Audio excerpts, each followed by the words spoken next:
Do you bleed green? Are you an ultimate Eagles football fan? Well, you're in the right place.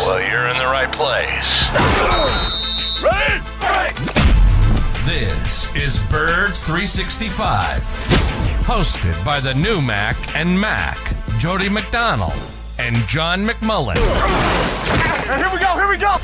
Who collectively have covered and talked about more than 50 plus years of Eagles football. Kick off your day with Birds 365.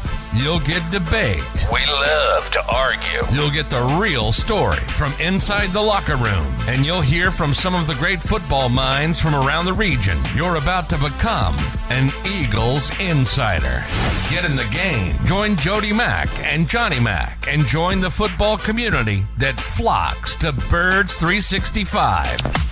Birds 365 starts right now. Welcome to the NFL. Let's go.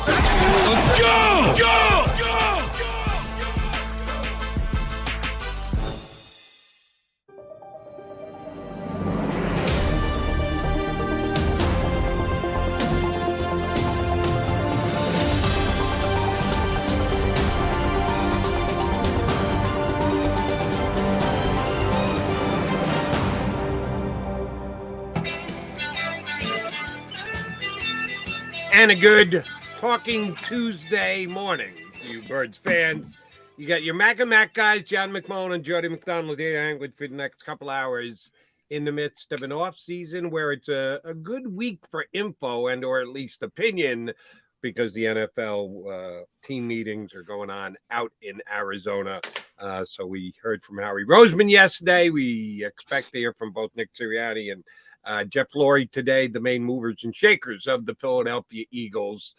Will they tell us anything? Howie spoke yesterday, and I'll get Johnny Mac's opinion on this in a second. My opinion is no new news. Not surprising. I didn't think Howie was going to have a barn burner of a announcement to make, but I gave you a little bit of the State of the Eagles address, which told us a lot of stuff that we already knew. Or maybe I'm just missing the point on this, John McMullen. Did Howie Roseman say anything that just went over my head that I missed out on? No, he played the hits. I like to call him. He reiterated, which, for some reason people don't listen to. Offensive, defensive line first. Reiterates that time and time again, but for whatever reason, people don't latch onto it, or at least some people. We kind of knew what went on with C.J. Gardner-Johnson. He pretty much confirmed that. Eagles wanted him early. He thought there was more money out there. By the time he circled back, the Eagles had already pivoted towards Darius Slay, James Bradbury. There was only a certain amount of money budgeted for that position. Jalen Hurts. They want an extension done with Jalen Hurts. Big shocker there. Maybe the most interesting thing is the move, because so many people are obsessed with it, the move from Jonathan Gannon to Sean Desai. If you don't believe me, he was asked flat out, are you starting from scratch as far as knowing what kinds of players you want to prioritize? I don't think so, Roseman said. I think that a lot of things that Sean wants to do are things that JG wanted to do. I think that there's a lot of carryover from those positions. I don't think it's dramatic. Same defense, same scheme, different guy running it. And it changes a little bit, as we talked about. Same thing with the play caller. When you shifted from Nick Sirianni to Shane Steichen, it was different. But it's the same offense. You're going to get the same defense. It's going to be a little bit different, but you're going to get the same defense. We talked about the signings, the safety, linebacker positions. He actually used the term lottery tickets when describing the Rashad Pennies and Justin Evanses of the world. And that's what they are. And he made it very clear that, look, they're in a different phase when it comes to roster building, because you have to pay the quarterback. None of this is a surprise, or none of this should be a surprise. Right. And that's where the Eagles are. And by the way, most of the betting markets put out their over or under win totals, and the Eagles are still a significant contender, 10.5. I think there were 3 teams ahead of them. That's it. And only 1 team in the NFC. So what does that tell you? They came out of this pretty good. They expected to lose certain players. I think if you go, I always say the best thing about Howie Roseman as a GM is the contingency stuff. You know, when plan A doesn't go right. Like his plan A was, we're going to get CJ back. Didn't go right, and he pivoted. A lot of GMs sort of freeze when they have to pivot because nothing ever goes 100%. And he knew he was going to lose Javon. He knew he was going to lose Isaac. And, you know, he knew. I didn't know he was going to lose TJ. They just didn't have interest at that number. For the most part, things went as expected. Now, guys got to step up. Cam Jurgens has got to play well. Jacoby Dean's got to play well. Milton Williams has got to play well. These younger players, they have to step up, and that's the more difficult part of it. Right. But, you know, when I look at the owners' meetings, Jody, and the best evidence is Aaron Rodgers and Lamar Jackson. We all saw the Lamar Jackson the minute John Harbaugh sits down, he sends a social media post about requesting a trade on March 2nd. I don't think that was a coincidence. But my larger point is, as good as Howie is, and remember, I'm the guy who said he was top 5 before most people thought he was top 5.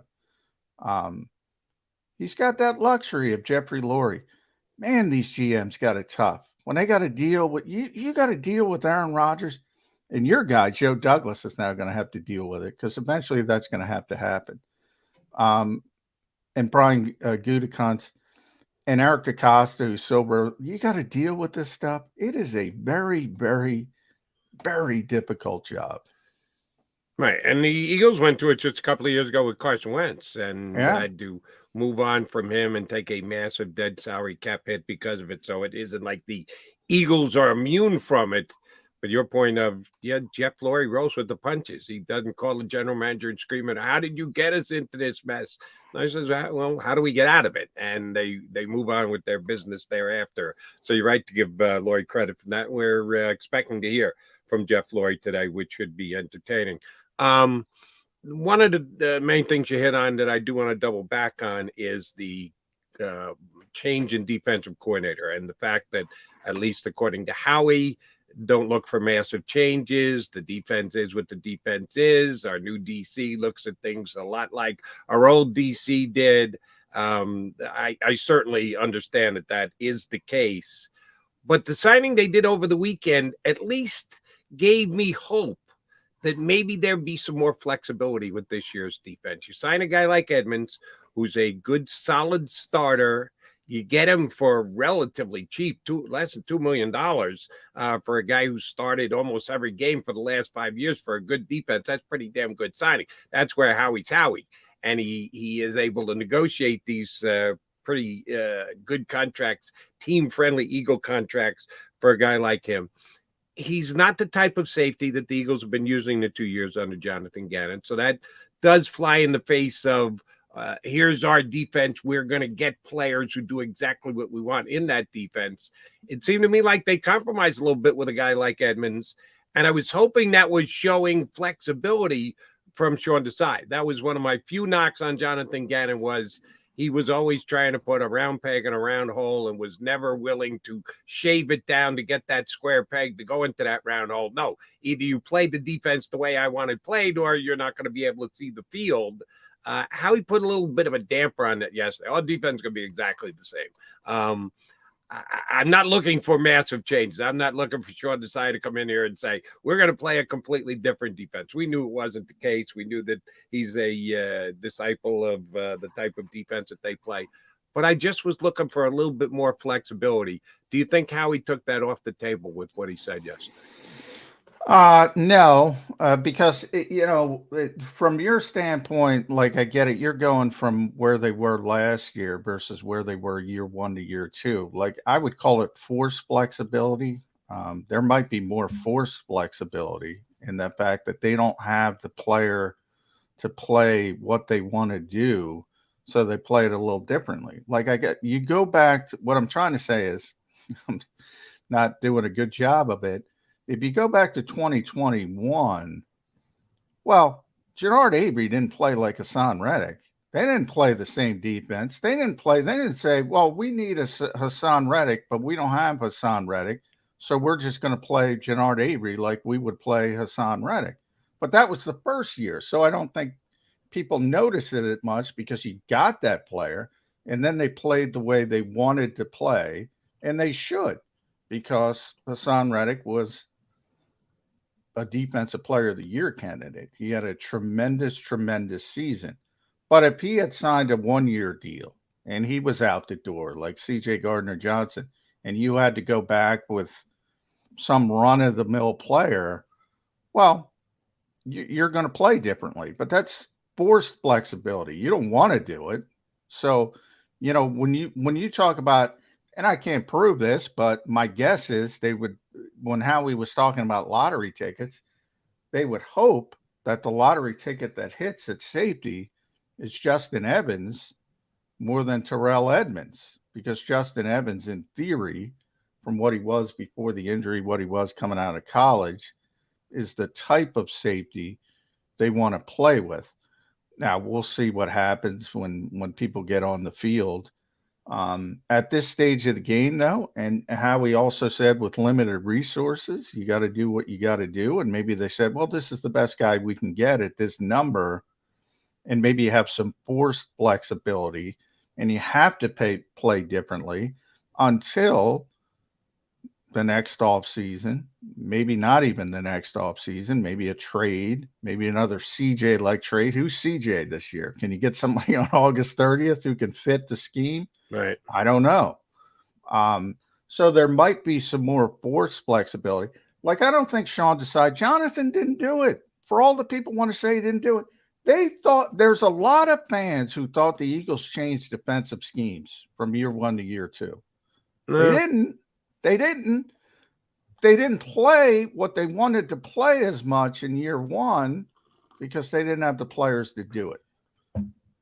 So there was forced flexibility from what he wanted to do. And I think you might see the 180 back to that, but not because they want to do it. Not because they want to do it, is how I would explain it. And even though somebody who do we have on yesterday who laid it out well, that there will be a love affair with Sean Desai until the games actually start. That Jeff Mosher, very good. Yeah, Mosher said everyone would just flat out love him because his name's not Gannon. So up until the Eagles play their first game, Sean Desai is going to be phenomenal and be well received by every single Eagle fan on the planet. And then if they don't blitz 27 times the first week, it's going to be, this guy's not aggressive. Well, that I guarantee isn't happening. That I guarantee. But the only thing I was saying, Sean Desai's defense, because at some point, the worm will turn. He doesn't have the resources that Jonathan Gannon had. Howie Roseman did the job, went out and got Hassan Reddick, went out and got CJ Gardner, who are not only very good players and had the phenomenal seasons that they had, they were scheme fit guys so that Gannon could play the defense the way that he wanted to play the defense. And they played it to the tune of the second best defense in the NFL last year. This defense just isn't as talented. They lost more than they've added to the defense during this offseason, and they've been forced to because of cap pressure. And as you also mentioned, it all hinges on Jalen Hurts' contract, which Howie again verbally said it is our intention. That's sooner rather than later. All that is just word salad until they actually get the deal done. And I don't think it's anywhere close to being done. I think this is going to drag on. I think that at some point it's going to start to get into a nervous zone for the Philadelphia Eagles because they haven't got their contract. I'm telling you, same thing with Landon. Do not get nervous. Do not get nervous. I would say that if people who were expecting the deal after the season, just don't understand how the NFL works. I would say, first week of June, and again, I go back to Carson Wentz, I believe was June 6th. I would say look at June 1st to June 10th. I would say right off the bat. And if they can't get it done from June 1st to June 10th, then the next circle, and we're going to be talking about it all summer, unfortunately, but the next point would be right before camp, would be the week before camp. In other words, there's not going to be grinding out negotiations between June 10th and July 17th, say. They're going to go on vacation. Everybody's going to go away. Nobody's going to talk about anything. That's sort of the way the NFL works. So those are the two windows. But, man, I mean, we know enough about Jalen Hurts. He's not going to be Lamar Jackson. He's not going to be Brett Favre. The Eagles are going to be fair to him. He's going to be fair to the Eagles. And, by the way, when I say fair, I don't mean these knuckleheads saying he's going to take a team-friendly deal. No, he's going to get his money. But he's not going to sit there with no agent and turn down fully guaranteed contracts and say, I want Deshaun Watson fully 5 years guaranteed money. If he does that, it would be antithetical to everything I've ever seen about Jalen Hurts from the day he stepped in this building. I don't think it's going to happen. I put a scale, 99.9% not worried about any of it. Yeah. He's going to be a Philadelphia. You're a little bit more optimistic than me, because everything you said and how you just described Jalen Hurts was certainly on point. But none of Jalen Hurts' behavior that we've seen, ability to evaluate him as a young man and everything else, had anything to do with a contract negotiation. Those can be completely different from everything else a young guy shows and or displays and or his personality, whatever else. The Eagles have never really negotiated a contract with Jalen Hurts. He was a second-round pick. He was slotted in. It was easy doing for a 4-year deal, and you moved on. So although we feel we've got a good grasp on what kind of a young man that Jalen Hurts is and how he goes about doing his business and the like, this is basically new territory that's never been traversed before. No one's ever gone down this road with Jalen Hurts. So just it doesn't always. It's not 99.9%. The person's personality dictates the way contract negotiations are going to go. That just doesn't happen. Sometimes guys who are pain in the rear end and have issues and get themselves in trouble, whatever, but negotiations are easy. And then there are other guys who are model citizens, but when it comes to money, yeah, that's where they get their agent to draw hard lines and they make it difficult on both parties. Don't know. We don't know. None of us know. John McMullen doesn't know. Jody McDonald doesn't know. I don't think Howie Roseman knows. I think he knows. That's why he spoke with such certainty. You know, I mean, Howie's not exactly sweating. I'll have to get the actual quotes. I'll look them up during the break. You know, we want him here long-term. Obviously, he's going in the last year of his deal, and so that's going to be a priority for us. And then he went into, at the end of the day, we're not looking to do anything other than what's fair for us and fair for our players. I think that dynamic about it, what everyone else is doing, we have to do what's best for us. I don't know what we necessarily spend. He was talking about Joe Burrow and Justin Herbert. Sure.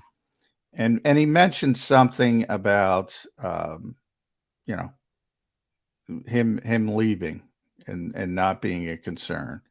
You know, if that's the end game, I assume, but for people that are worried, the end game would be about him leaving. He's not leaving. So he can't go anywhere because he's certainly the type of guy you would put a franchise tag on.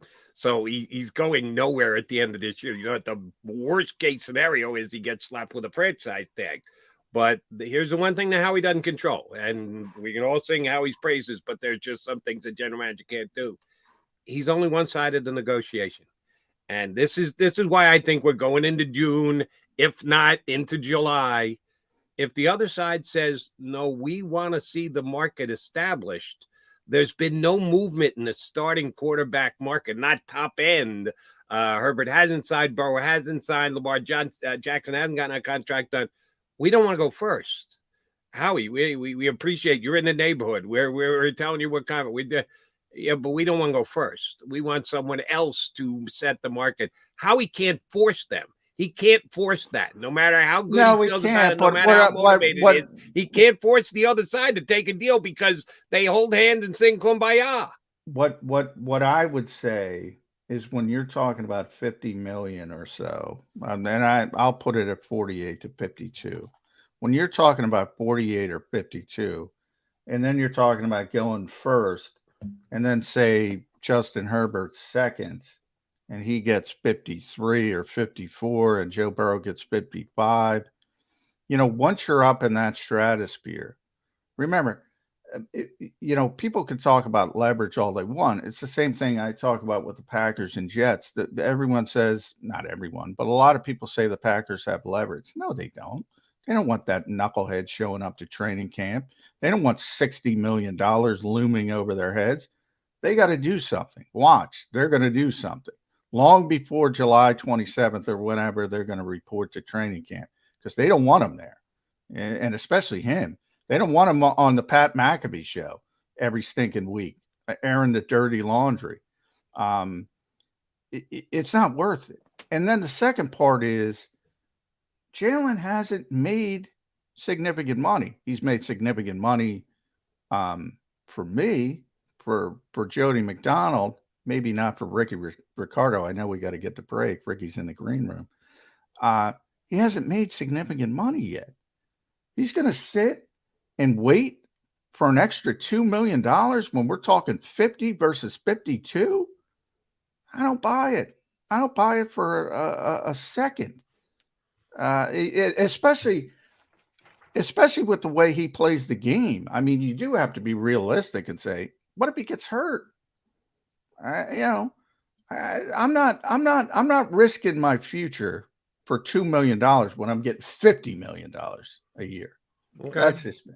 But we assume that Harry Rosen's going to put 48 to 52 on the table. Oh, I'm very confident of that. We don't know that yet. That's to be determined. We just talked about. Is there any evidence that Jeffrey Lurie's going cheap at the quarterback position?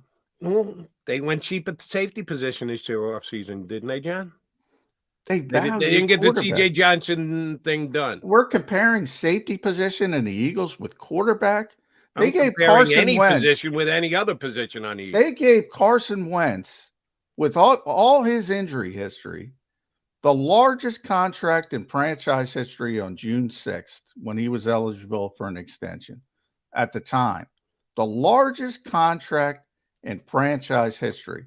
Not even a blip on the radar. I expect the same thing this time around. How'd that Carson contract work out for them? That's a valuation. I'm talking about Jeffrey Lurie willing to put the trigger. Now you're moving the goalpost. Of course I'm moving the goalpost because you have to look at the whole picture. You're looking at a condensed version of the picture. You're talking about contracts. Now you're talking about it didn't work out because of the player. Why are you trying to say? Because it didn't work out with the player, they're not going to offer the contract to Jalen Hurts? Oh, no, we've never seen that before. Teams become gun-shy because they made a certain decision. And that would be your better argument. Your original, Jody, your original argument was they're going to have trouble signing Jalen Hurts. That's your original argument. Now you're talking about Carson Wentz as a player. What does that have to do? You could kill them all they want for him not turning into the player they thought he was going to be. That's fine. That's fine. I even think that's all base, but that's fine. But they offered him the contract, the largest contract in franchise history. They're not going cheap. This is not a cheap team. You got to worry about that with Cincinnati. You got to worry about that with the Chargers. They might even, I talk about escrow all the time. Cincinnati might not even have the stinking money to put in escrow to pay Joe Burrow. But that's their problem. There's no evidence. Now, if you want to argue Jalen Hurts isn't going to turn into the player we all think he is, that's a different argument. No, I'm not even going there. I'm just saying, and if you don't believe this, that's fine. That's your call. We've seen organizations, including the Philadelphia Eagles, after they've done a deal, and it hasn't worked out, not valuation, evaluation, all things being added in after the fact, then making deals going forward, keeping that in mind, that we had done this before and it didn't work out for us. I'm not telling you that is the way the Eagles are going to handle Jalen Hurts. I'm just not dismissing it as a possibility that it's going to be part of the decision-making process and could factor in that the last time they did a franchise quarterback-like deal with Carson Wentz, it didn't work out. That's all I'm saying. If you say, Jody, it's irrelevant and they have completely washed it from their brain and they won't be affected by it, you might be right. That's your opinion. My opinion is I think it's at least part of the mind thinking. I will say the GM's already on record. They already made the decision. He's already on record. It's a priority for us. He said it 3 times now. We want to get it done this offseason. He said it 3 times. He's already made the decision. Now it's about just hammering out the details of the decision. He's already made the decision. I understand that, but hammering out the details of the decision is a negotiation, and sometimes negotiations don't go smoothly. What you want to do, what you hope to do, and then the reality of actually getting it done doesn't always match up 100% lockstep. That's my point. I think it's going to be more difficult than some Eagle fans think. Shoot, there are people out there saying they'll get it done before the combine. Yeah, well, they don't understand. That's different because they don't understand the business of the NFL. That doesn't happen. That doesn't happen. You can look around the league. It doesn't happen with the Eagles. There are certain windows you look at. I try to explain to people the windows you look at. They can listen. They cannot listen. There are certain windows where this kind of stuff happens. June 1st is a big bookkeeping day of the year for the NFL because you can toggle things between one year and the next year. That's why it's a big deal. That's a big deal for Jake Rosenberg. That's a big deal for Howie Roseman. Most teams, not the Eagles, because and we got to get to Ricky. Most teams wait and try to, and that's why training camp becomes a big deal because people want to get things done before training camp starts. But the Eagles, you can't compare the Eagles to Cincinnati. You can't compare the Eagles to the Chargers. There are certain teams that do things certain ways and certain teams that can't do things those ways. And that's why I give Jeffrey Lurie credit because of all this stuff. And that's why I brought up Brian Gutekunst and Joe Douglas and Eric DeCosta. It's easier for Howie Roseman because of his owner. It's easier. Yeah, and that should be pointed out. Lurie is a smart and aggressive and financially flexible owner. I'm just saying it's going to take time, Eagle fans. Be patient. Some want it already done. Some want it done this week. Since we're talking Eagles, they're out there. Jeff Lurie's he's going to answer the same questions today. I'll guarantee you there's no deal done this week or by the end of this month. And I'd be quite surprised if it got done in April once they get into draft mode. So yeah, we're well into May or June, and then I'm just saying people get a little bit more nervous as the days just keep clicking off the calendar. And despite the fact that Howie Roseman can use the word priority all he wants, until you get a deal done, it's not a done deal. And priority is nice. Signature on a piece of paper is what you need to accomplish. All right. We made Ricky Ricardo wait for 10 minutes. We apologize to him. We'll get a quick timeout in here, then come back and talk all things Eagles with the voice of the Eagles and Espanol. Ricky Ricardo next here on Birds 365. Go to get your game on. Go for the beers. Go for the cheers. Go for the hit and the hits. Go for the stakes and the stakes. Go to get your parlay on. Go to get your party on. Go for the scene. Go for the screens. Go for the gallery. Go for the win. Go to Ocean. Visit theoceanac.com to plan your visit. Imagine for a moment that you went to work today and when you came home, you were catastrophically injured. Your life and your family's life. That's what happened to union construction worker Mike Little. I was scared of what the end was going to be, but to be 100% honest with you, I knew I was going to be all right just by talking with Brian. In my heart, I just knew everything was going to be all right. Call the firm and find out why they say, "We got this." Call 215-458-2222. Heading down the shore. Have a ball once more. Here, imaginations run wild and time stands still. Because here, you can find the best of the Jersey Shore all on one 5-mile island. So leave the old you behind and get lost in the woods. Wild, wild, wildwood days.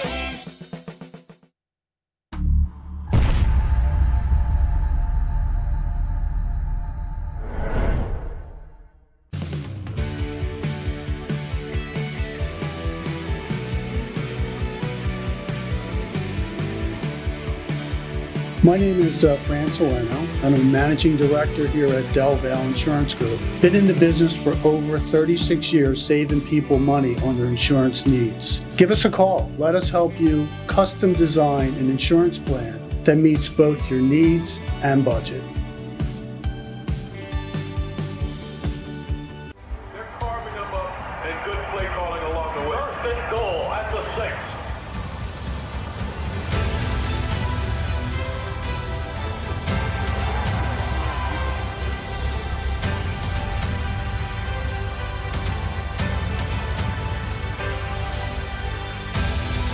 On the field of life, First Trust Bank is there for you.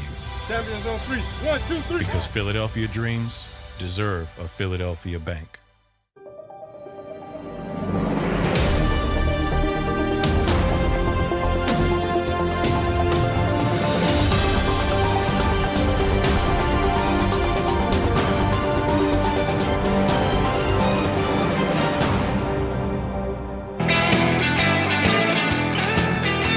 Appreciate you streaming on in here on Birds 365. McDonald and McMullen here with you. And we've got Ricky Ricardo, the voice of the Eagles, and Espanol, host on WIP here in Philadelphia, to come in.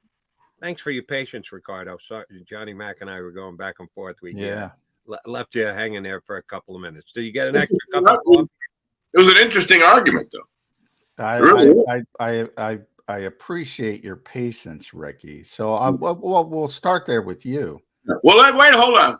Before I get into that, all right, I've got to say something that I experienced over the weekend that I'm still kind of discombobulated about. What's that? So I'm sitting here in my studio in Florida waiting to go on the air to do my WIP show. By the way, he's bragging already in Florida. And I'm coming You're on. making us jealous. Oh, Florida, it's beautiful. Yeah. But I'm flying in my flight leaving. So I'm watching the end of the NCAA coverage. Okay, and then I switch over. This was Sunday night, whatever night it was, Saturday night. So I switch over to the Sixers Phoenix game. So I'm waiting for the post-game show on the radio to finish. Horowitz does a very long post-game show. So I'm watching the basketball. I get on the air, and the next thing I look up, and on the channel that gives the Sixer game, they go to the next piece of programming after the post-game show, and what do I see? Jody Mack drinking beer. Oh. Okay, with Glenn. I didn't even know this. I didn't know this. No, wait a second.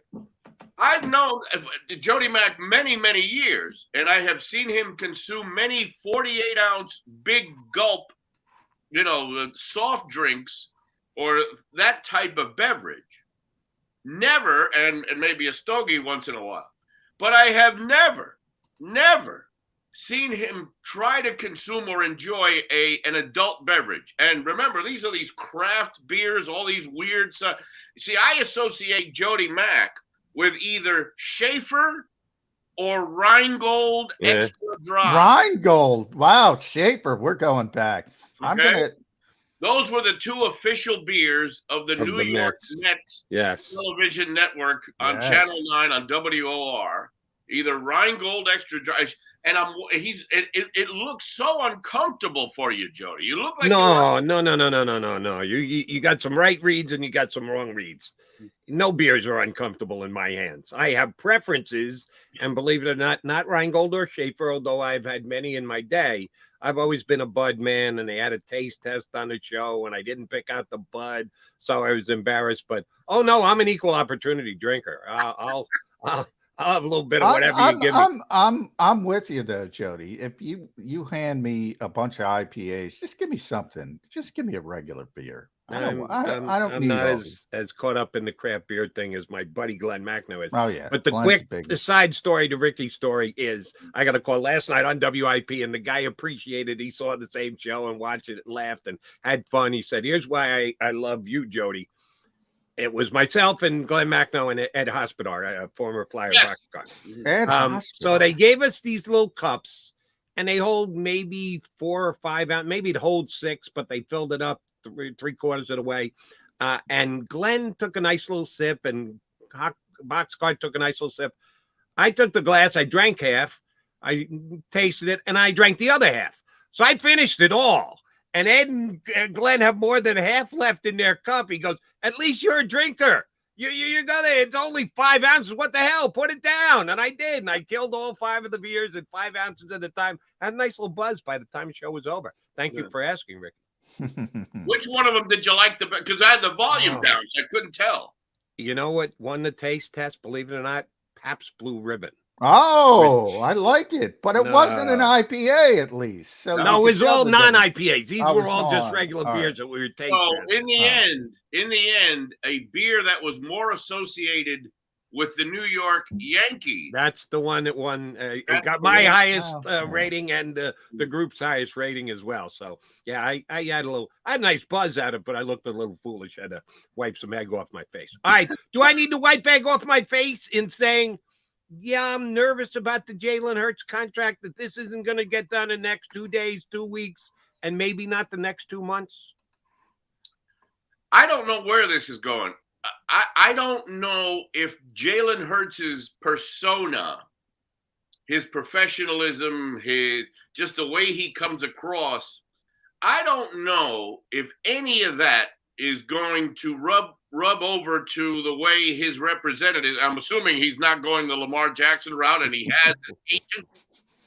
So I don't know if the way he comes across as a player and as a quarterback and the way he deals with the media, if there's any crossover whatsoever there with the way his negotiations are going to go. Sometimes, players take on the personality, or maybe the negotiation takes on the personality of the player, if you know what I mean. We've seen that over the years.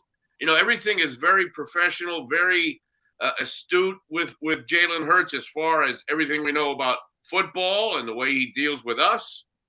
I don't know if once they get into the negotiating room, if all of a sudden, his people take a very, Deshaun Watson or Lamar Jackson type of approach to dealing with this. I don't know. I don't think any one of us knows.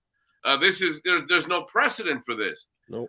I tend to agree with Jody that I think this is such an unknown here that I'd be shocked without the market already being set and still some things fluctuating in the air as far as big money quarterbacks. I don't think Jalen Hurts should be in any rush whatsoever to be the first one to the finish line. I think Deshaun Watson, his contract, and I think Lamar Jackson have kind of skewed things. There have been plenty of contracts that have been done since Deshaun Watson. I mean, we start with Aaron Rodgers. I mean, Russell Wilson. These are big name players. So I think there's sort of this outlier that things have changed, but I think they're the outlier in the case of Deshaun. And by the way, it's not Deshaun Watson's fault. I think because of his reputation, we all know what he was accused of. He was set to go to Atlanta. I mean, he was set to go to Atlanta, and then all of a sudden Jimmy Haslam lost him and comes in. Well, we're going to guarantee we're going to give you everything. We're going to give you and people around the NFL don't like Jimmy Haslam for that. And then you have Lamar Jackson. Yeah, I don't think Jalen Hurts is going to fire his agent, Nicole Lynn, for some gym salesman. Ken Francis is going to start. So I think people look at those two unique situations and kind of envelop them into normal contract negotiations, which most players and most quarterbacks still have. I have seen no evidence that Jeffrey Lurie is going to have a problem with this. When I do, I'll be the first to raise my hand and say I was wrong. That's just not the way the Eagles run. I mean, they are very, there's not a lot of bumps in the road when it comes to this kind of stuff, at least over the past 10 years or so. Well, from your lips to God's ears, because I hope the sooner the better this thing gets done and the Eagles can stay out of that frying pan of controversy. What they have been able to do now, obviously, for a good long while since Howie Roseman's been on this roll of great moves and signings here and releases here. And, look, the guy, get Howie in a casino with me right now near the roulette table. He's hot. But during this period where just about everything they've done has worked out, it's been very, very smooth. There's been no bump in the road. So hopefully it continues that way. All right, Ricky, since you're singing Howie Roseman's praises, and we know that in a capped world, you can't just do everything you want to do, give us your grade on Howie during this offseason. All the additions, all the losses, feel free to grade on a curve because the Eagles are saving money for the Jalen Hurts contract and the like. He couldn't just lavish money on everybody. He made selective choices, paid Bradbury, paid Fletcher Cox, chose not to pay Edwards, chose not to pay CJ. What kind of grade would you give Howie Roseman for his offseason moves to this point between A+ and F? I give him a B. I give him a B, and the only reason I give him a B and not go all the way to the A is because of that Jalen. I think the real tipping point, what really is going to take him to a final grade, will be how he handles the Jalen Hurts. That's the big one. That's the big kahuna. Look, I watch a guy operate on a daily basis named Brian Cashman, who is very similar to Howie Roseman in the baseball sense. Now, right now, Howie's batting average is a little bit higher than Cashman's.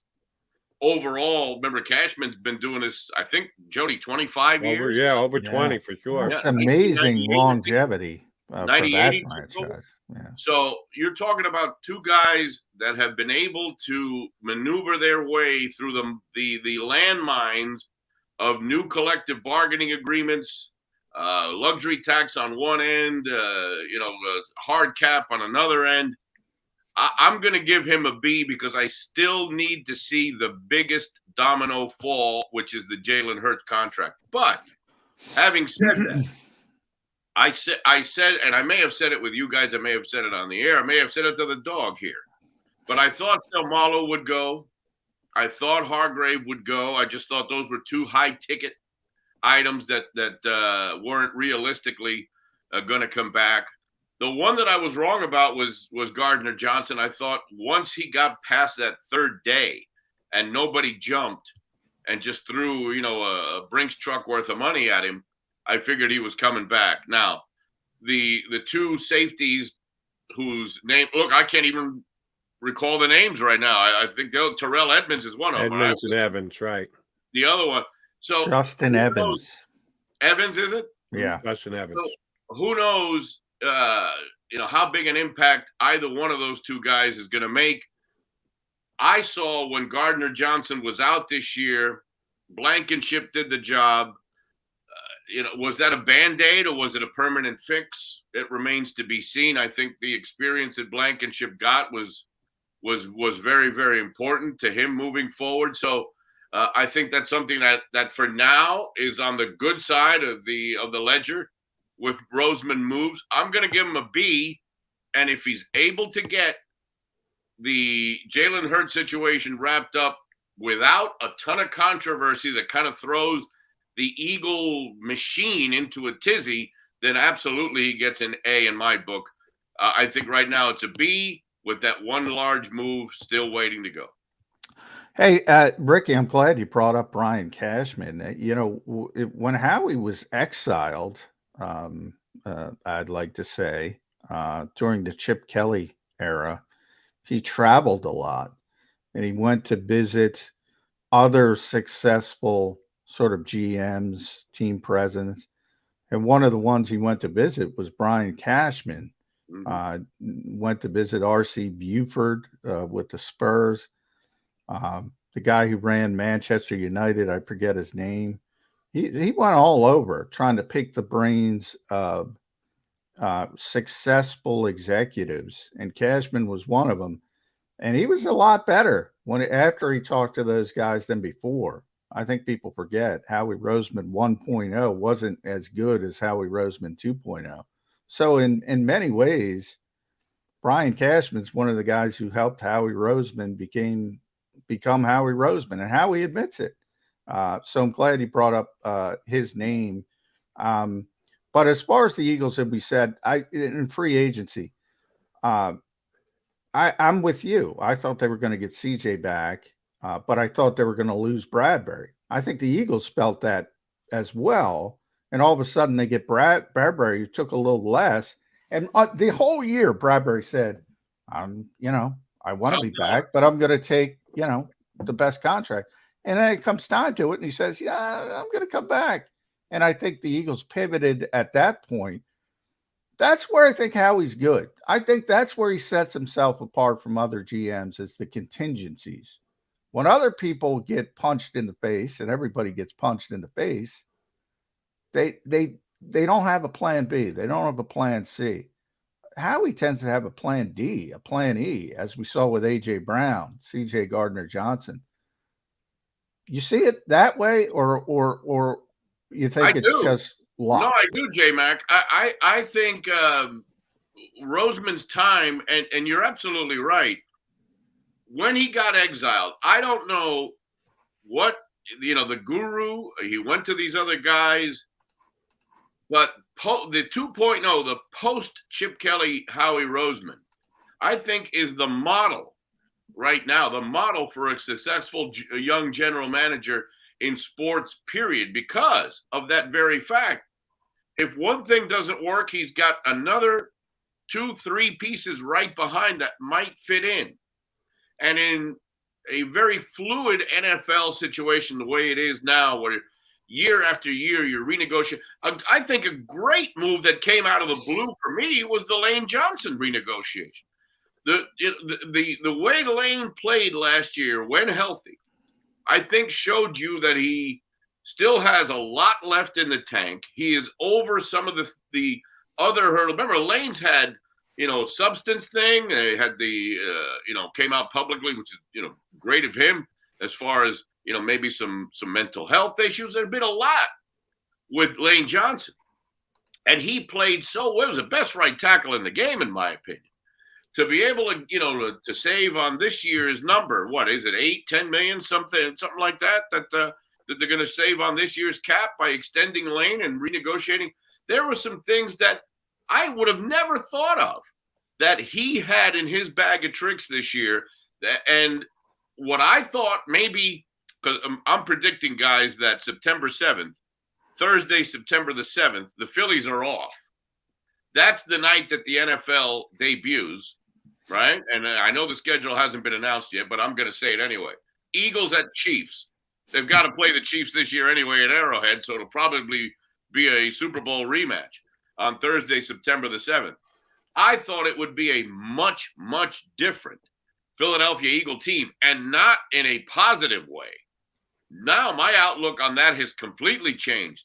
If you're telling me right now that the NFL's initial game this year, which will be on Thursday, September the 7th, is a rematch of the Super Bowl at Arrowhead, Eagles at Chiefs, I'm picking the Eagles, whereas maybe 2-3 weeks ago, it may have been the other way around. Really? All right. I'm not ready to make a pick on that game, but I think you could be onto something. We got time. There's a distinct possibility for the first game of the season, a Super Bowl rematch.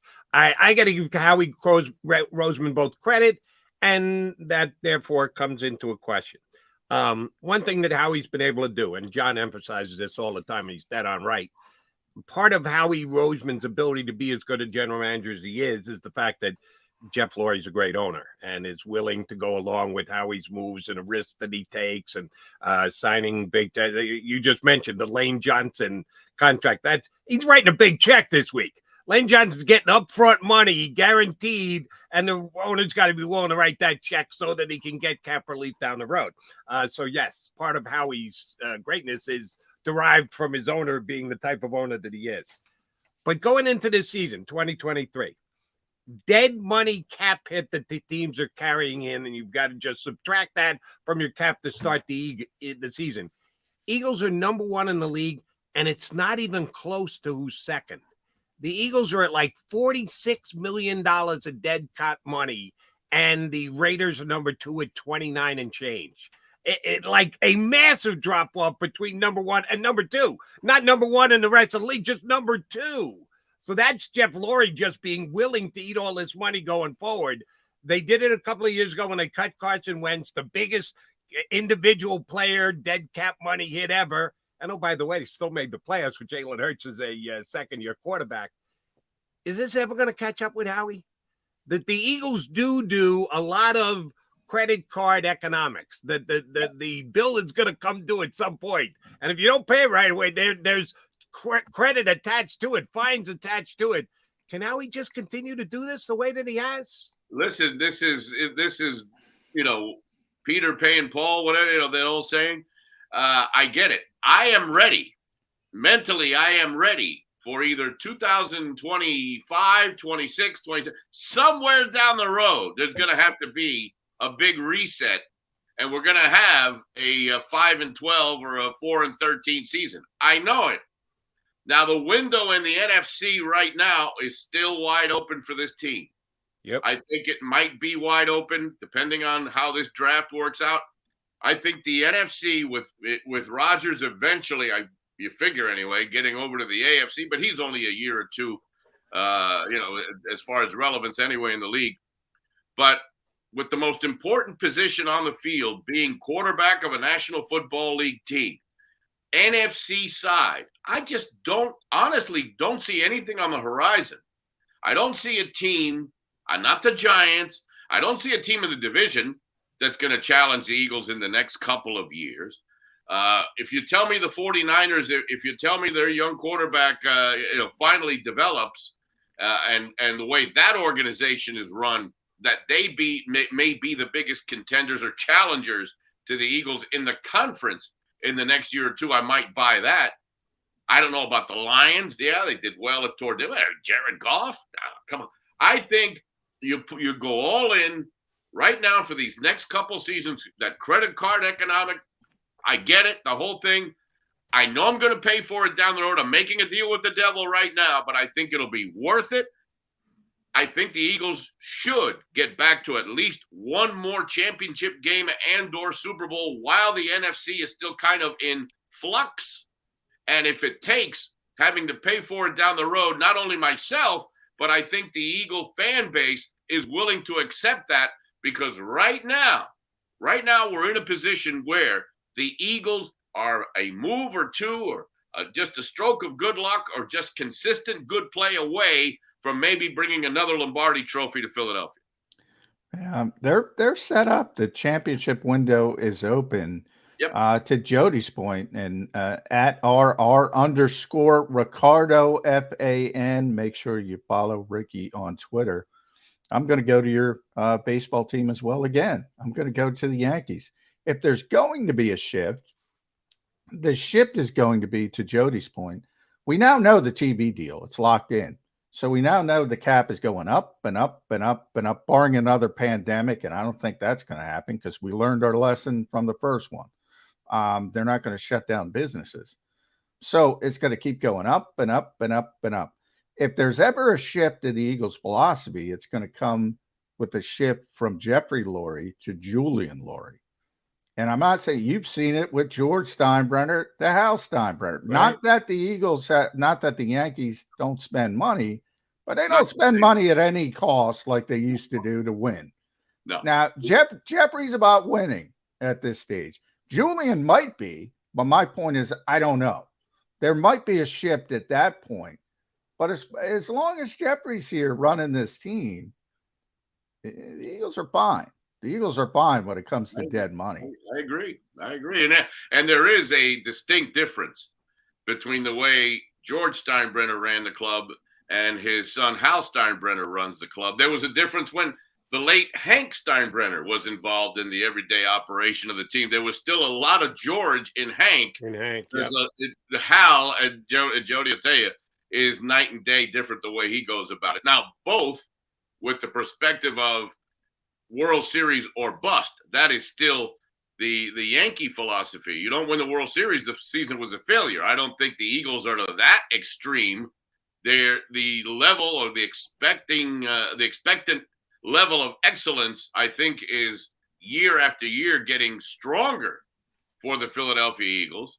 I think failure is unacceptable, as maybe it may have been to a certain extent years ago. We're getting there. So yeah, there's some similarities. I have no idea what the younger Lurie would be all about. Yeah, nobody does. Yeah, I don't think anyone knows. But no, you're absolutely right. As long as these people are in place and these rules are in place with a little tweak here, a little tweak there, next collective bargaining agreement, or as you said, the cap continues to go up because the league is so healthy, I think we're going to be just fine. But as to Jody's point, there will come a time if they don't get a championship in the next 2 to 3 years, and it comes a time where the numbers come back to bite them in the keister, then we can have this conversation again and say, well, maybe going all in the roulette, the craps table at the casino maybe wasn't the right way to go. For now, I can't argue with what they're doing. Agreed. Last one for me, Ricky, and we'll let you run. Last year, 33 catches, 354 yards, 3 touchdowns. Yep. Those were the numbers for Quez Watkins as the Eagles' number 3 wide receiver. They don't jump off the page, but you're not going to get the ball thrown to you all that much when you got Dallas Goedert and Devontae Smith and A.J. Brown out there with you. True. Quez had a couple of plays, balls that went off his hands, balls he couldn't grab that turned into picks against the Dallas Cowboys. He came under some pretty good scrutiny this past year, and I thought he came up small. Is wide receiver 3 a position that you worry about? Or come on, now we're talking about 3 here. Not 1, not 2, 3. I think that because there's been so many changes with the Eagles and comparing old Eagles, the Eagles that got away to the young and inexpensive Eagles that have come in, I think wide receiver is an understated, underrated need for the Philadelphia Eagles. Am I just nitpicking here by saying they got to upgrade at wide receiver 3, or you think that's a legit concern? No, that is a legit concern. I agree with you. Remember, they lost Pascal also, which was a veteran. If you want to look at him as a 4 or whatever, however you want to classify Zach. No, I think you're absolutely right. 3 and 4. I'd like to see 2 guys. 2 guys get it, whether it's, one possession type of Pascal-like receiver, or maybe a veteran at some point that gets cut or waiver wire, or somebody that's still lingering out there in free agency. But no, I think wide receiver 3 in the type of offense that the Eagles like to run, I think take a little bit of pressure off those 2 guys. You can't expect them to have that kind of monstrous seasons. Take a little pressure off those. Get another weapon out there that Jalen Hurts can go to with some sort of level of confidence. I started losing faith in Quez Watkins as the season went along. So, no, Jody, I agree with you. I think wide receiver 3, another dynamic type of young playmaker that can at least throw some concern into the mindset of opposing defensive coordinators is a legit need for this team going forward. Ricardo, we wanted to get you on because we know soon enough you'll be Yankee buried for the next 6 months. So we wanted to get you on for one more Eagles spot before the baseball season kicked off. We will get you back on if anytime. For you 2, I don't care if I've got a double header on that particular day. If you need me, I'm here for you, my friends. Now I'm off to the airport, Orlando to Newark. And it's baseball. Now I feel bad for you. No more Florida. Get your butt back up here to the Northeast. Yeah. Muchas gracias, amigo. We will talk down the road. Thank you, Ricky. The voice of the Eagles and Espanol, Ricky Ricardo here with us. That's a tough one. When you got to leave Orlando for Newark, that's a tough one. Yeah, he's been doing the Florida all winter thing. So, yeah, he's back up with us here in the Northeast. He's John McMullen. I'm Jody McDonald. We'll come back. Another hour to go with Birds 365. And joining us in about 20 minutes, you'll probably recognize the face. The smiling wonder from Sports Take, our very own Barrett Brooks. Barrett hadn't been on the show in over a month. So we're looking forward to talking Eagles stuff. I know you see him you see him here on the JAKIB Media YouTube channel every day. See him on NBC Sports Philly all the time. Well, damn it, we want to talk to Barrett Brooks too. He's going to join us coming up in about 20 minutes. Go to get your game on. Go for the beers. Go for the cheers. Go for the hit and the hits. Go for the stakes and the stakes. Go to get your parlay on. Go to get your party on. Go for the scene. Go for the screens. Go for the gallery. Go for the win. Go to Ocean. Visit theoceanac.com to plan your visit. I get scared sometimes. Of a lot of things. Joining in. Decisions. The dark. The dark. But I once heard someone say, But as I always say, it's okay to be afraid as long as you face the fear. and keep moving forward. Wherever you are in life, count on the name trusted in insurance for over 80 years. Independence Blue Cross. Is the best vacation one that you find or one you get lost in? One that takes you to new heights or reminds you to go with the flow? To get your feet wet and your wheels spinning? One that lets you find your own rhythm or get carried away? Find the best of yourself. Get lost in the woods. Plan your stay in the Wildwoods today. Plan your day with confidence. Keep the umbrellas on hand. With Action News and AccuWeather. Numerous tornadoes. Your go-to team when severe weather strikes. The water is still rising. Keeping you prepared wherever you watch. Action News and AccuWeather, the team you trust. We all know that taxes are just part of life. It's true during our working years, but also in retirement. But what you might not know is up to 85% of your Social Security benefits might be taxed. Our team at Thrive Financial has helped retire thousands of people across the Delaware Valley by asking questions they never knew they needed to ask, including how their Social Security benefits might be taxed. It's time to be proactive on taxes. Get your Thrive Retirement Tax Playbook today. As a hardworking American, you've never experienced how tough life can be until now. A catastrophic injury while working on the job. A personal injury from someone else's negligence. Turned away by other law firms in the region who didn't bother to learn your story. It's time to meet the Fritz & Bianculli Law Firm and managing partner Brian Fritz. Badly injured? Call the Fritz & Bianculli Law Firm. Find out why they say, "We got this."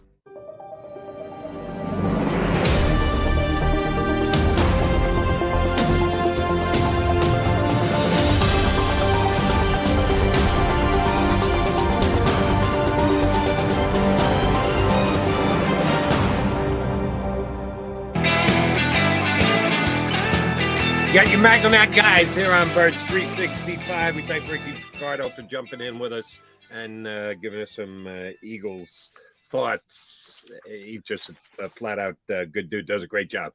I took Spanish for 5 years, 4 in high school and 1 in college. Yo no comprende nada anymore. It's been a lot of years, but I'm almost the exact same as you. Probably, let's see, 2 years in high school, maybe 2 semesters in college, and I can't do anything. Man, it's embarrassing. It was many moons ago that I took it, but from everything I can say, I can't even roll an R, Jody. I can't even roll an R. El gato es rojo. I can't even roll my R's. I can do a little cursing in Spanish, but that's not going to go over well. So we'll save that. Curse here, but yeah, I know. Nobody will know anyway. Well, we like to think of Birds 365 as a family-friendly show, except when I curse. But Ricardo does a great job calling the games in Spanish. I love using them every once in a while on WIP. You got Merrill and Mike, so you got certainly great calls to use. But I like to tap into my boy Ricardo every once in a while because he certainly shows the emotion when he calls Eagles games, and he did today, talking about the Eagles with us and Howie Roseman and how he's handling all these negotiations. I'll give you one guy who Howie didn't get done this year, and I can't really blame him for not getting done because you comp everything to everyone else and other players. And you know who got paid this offseason, Johnny Mac? Epsy. Compared to everybody else, yeah. Did Eddie, is there an Eagle fan streaming in with us right now who would say that off the season they had just this 1 year, because that's all we got to look at for Chauncey Gardner-Johnson, that CJ, GJ, and Epsy had comparable years? I don't think that's... well, that's the argument. I mean, CJ was the splash player, and that's generally what gets you paid in this league. It didn't get him paid. And Epsy was the more consistent player. But CJ's a better player. I don't think there's any doubt about that. But with Epsy, you don't got to deal with all the other stuff. I mean, that's part of it. People hate when you bring that up. I mean, I don't know what to tell you. He's a pain in the what. I mean, that matters to people. It's not a video game. You saw what he did to Jalen Hurts. He's still out on Twitter throwing bombs at the Eagles every once in a while, quickly tweeting and deleting. Yeah, he's the king of tweet and delete.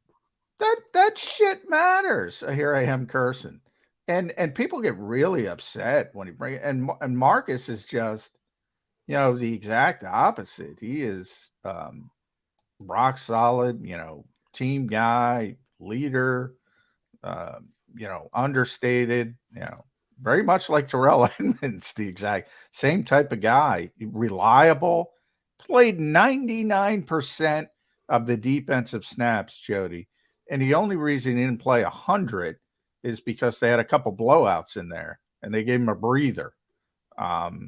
That's meaningful, even though he didn't make splash plays, even though you can talk about all the things he didn't do. Well, you got to replace 99% of the snaps now with what was a reliable option on the back end. And that matters. If you don't think John is accurate when he tells you character counts and how much you need to be coached up and how much you need to be controlled, I'll give you a couple of guys who signed free. We all know Bates got the big payday. He's the only one who blew off the top of the market, $16 million per. Nobody else even gets close to that. But guys who got more for some, in some cases, multiple years, and in some cases just 1 year, like Von Bell, $22 million 3-year deal. That's $7 million per, more than Chauncey Gardner-Johnson. Juan Thornhill got $7 million per, a 3-year, $21 million deal. That's more than Chauncey Gardner-Johnson. Donovan Wilson of the Cowboys to stay in Dallas got a 3-year, $21 million deal. That's $7 million per. That's more than Chauncey Gardner-Johnson. Oh, I'm sorry. Chauncey Gardner-Johnson's a better safety than him. But why didn't Chauncey get paid? Why did he only have to take a 1-year deal? Jimmy Ward gets a 2-year, $13 million deal. That's the same as Chauncey Gardner-Johnson. Why did he get? Because these guys aren't handfuls. That Chauncey Gardner-Johnson probably talked and acted his way out of a better contract this year. I don't know. Only Howie Roseman knows how much they factored that in to their decision to pivot, as Howie described it yesterday. But, man, if you just talk about evaluating what they did on the football field this year, I'd say this side of Bates, Chauncey Gardner-Johnson was the second best safety who hit the open market. He wasn't second highest paid safety, John. Well, I'll say this.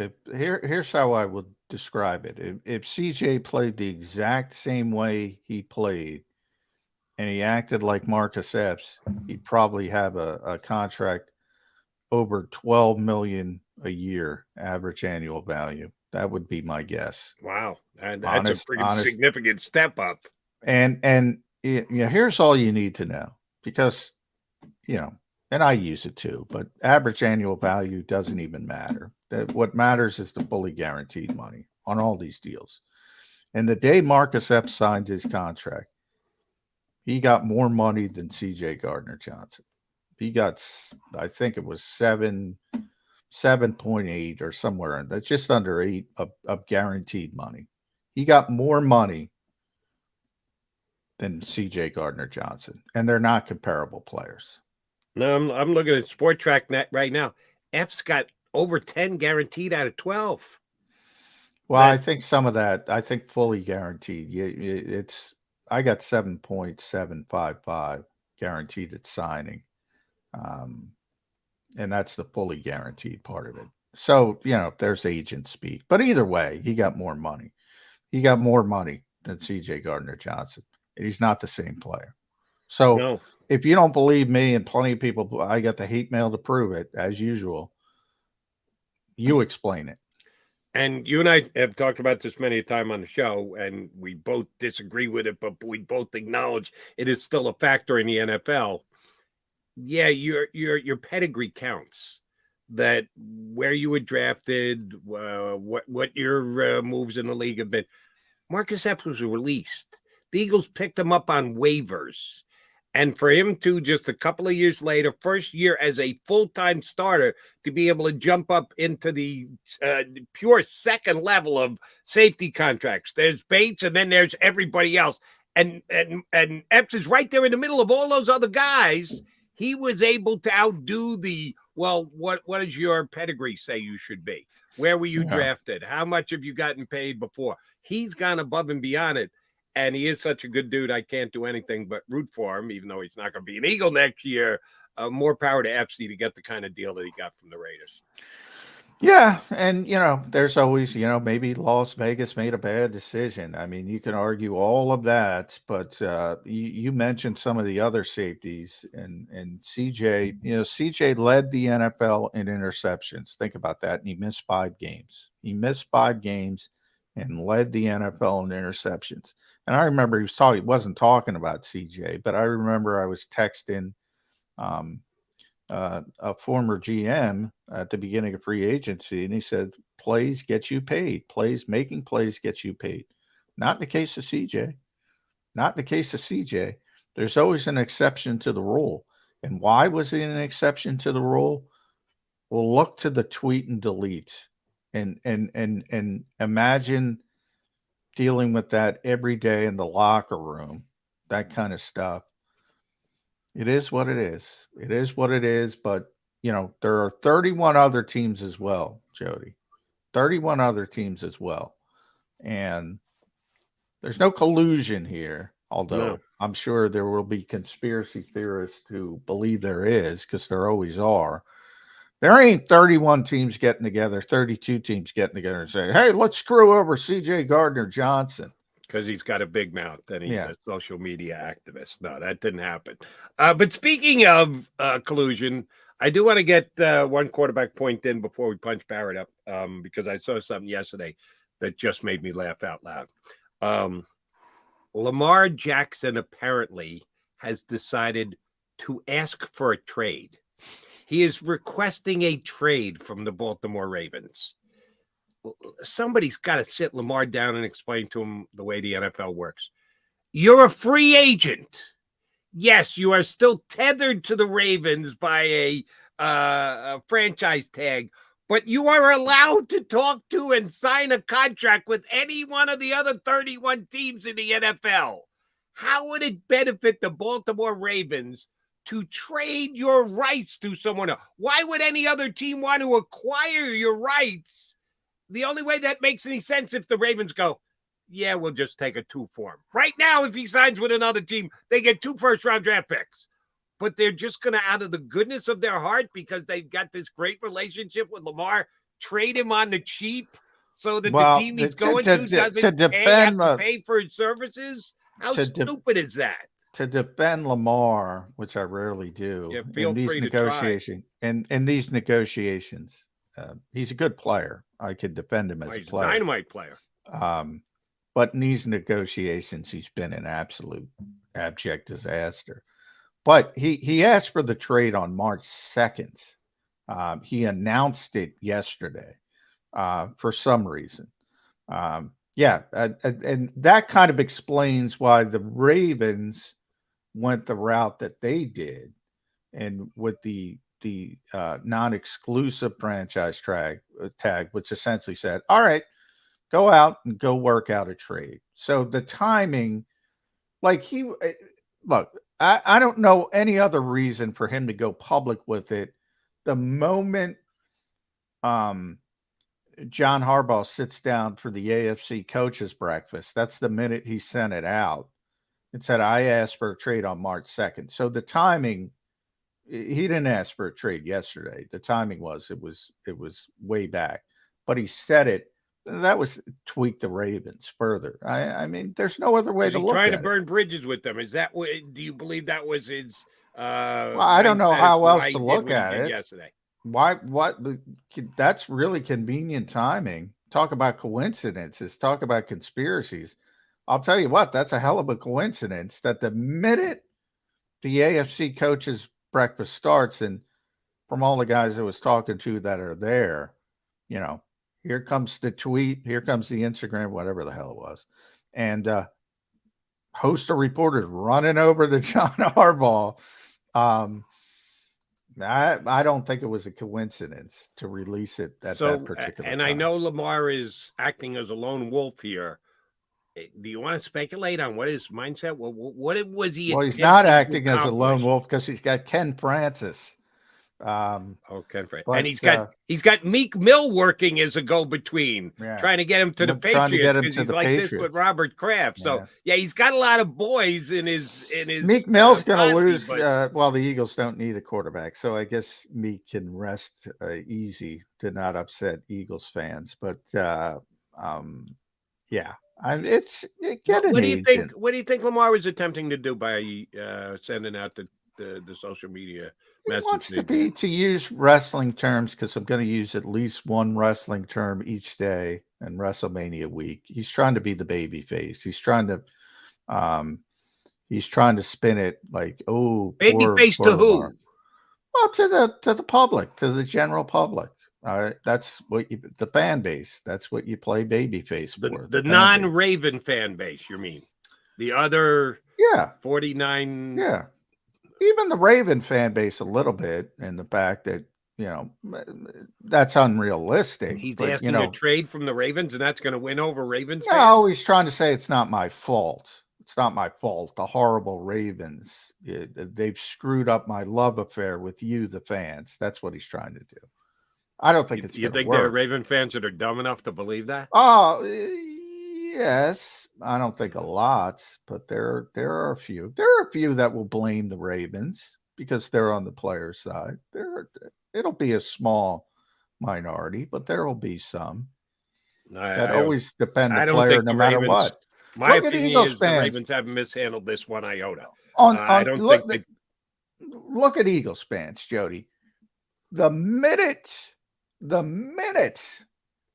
C.J. Gardner-Johnson signed with Detroit, he went from I'm going to defend him to he's a pain in the ass, get him out of here. Right. The minute it can turn on a dime. Fan bases are going to defend players, especially good players, right up until they can't defend them anymore.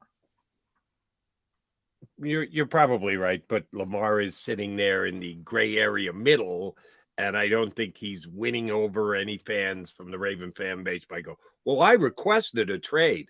Requested a trade to get the hell out of Baltimore. We only love you because you are a Raven. How are we supposed to give you your props, your coverage, because you requested a trade because you got screwed by the team? No.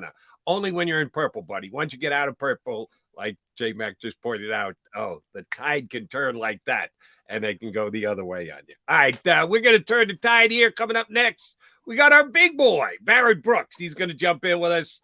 He's got plenty to say about the Eagles. We'll get Barrett Brooks next here on Birds 365. Go to get your game on. Go for the beers. Go for the cheers. Go for the hit and the hits. Go for the stakes and the stakes. Go to get your parlay on. Go to get your party on. Go for the scene. Go for the screens. Go for the gallery. Go for the win. Go to Ocean. Visit theoceanac.com to plan your visit. Imagine for a moment that you went to work today, and when you came home, you were catastrophically injured. Your life and your family's life. That's what happened to union construction worker Mike Little. I was scared of what the end was going to be, but to be 100% honest with you, I knew I was going to be all right just by talking with Brian. In my heart, I just knew everything was going to be all right. Call the firm and find out why they say, "We got this." Call 215-458-2222. Heading down the shore. Have a Here, imaginations run wild and time stands still.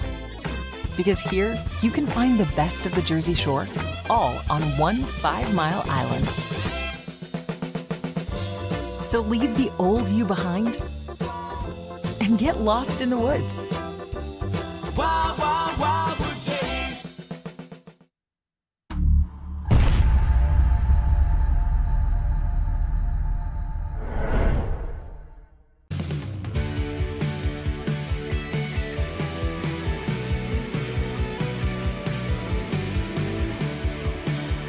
My name is Fran Salerno, and I'm a managing director here at Del Valle Insurance Group. Been in the business for over 36 years, saving people money on their insurance needs. Give us a call. Let us help you custom design an insurance plan that meets both your needs and budget.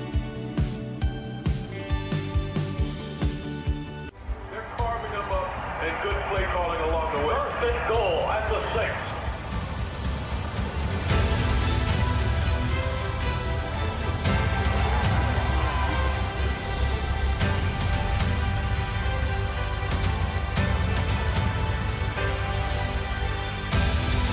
On the field of life, First Trust Bank is there for you.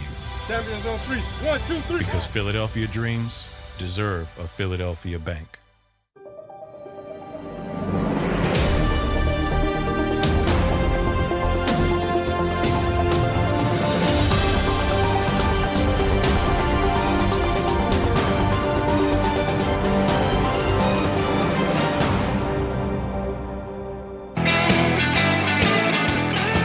Appreciate you streaming on in here on Birds 365 with your Mac guys. We know we got a bunch of you guys out there who are JAKIB Media all-day viewers, streamers. Thank you for just doing just that, which means you're also Barrett Brooks fans. From Sports Take coming up later on this afternoon. We got him up a little early. He went orange. What color is that hoodie?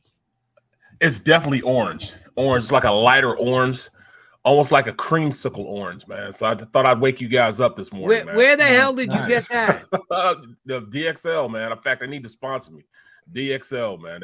That's. I was going to go salmon. Like, are you a Mark Henry fan? I'm going deep into wrestling here, Barrett. Yes, I am. Yes, I am.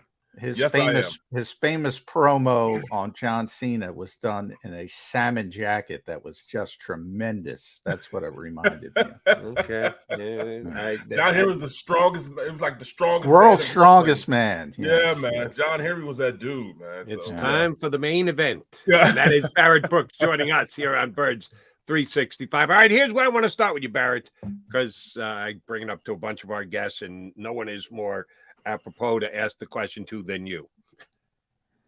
And I'm pointing the finger at myself, could be guilty as charged, but I'm also pointing it at a lot of other Eagle fans and Eagle media and the like.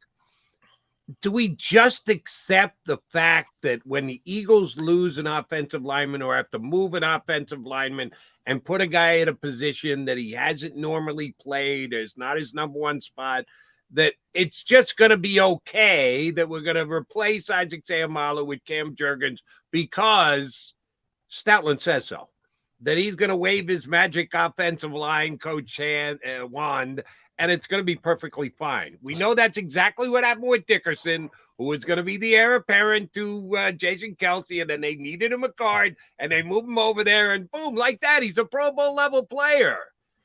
We're expecting that out of Cam Jurgens at the right guard this year.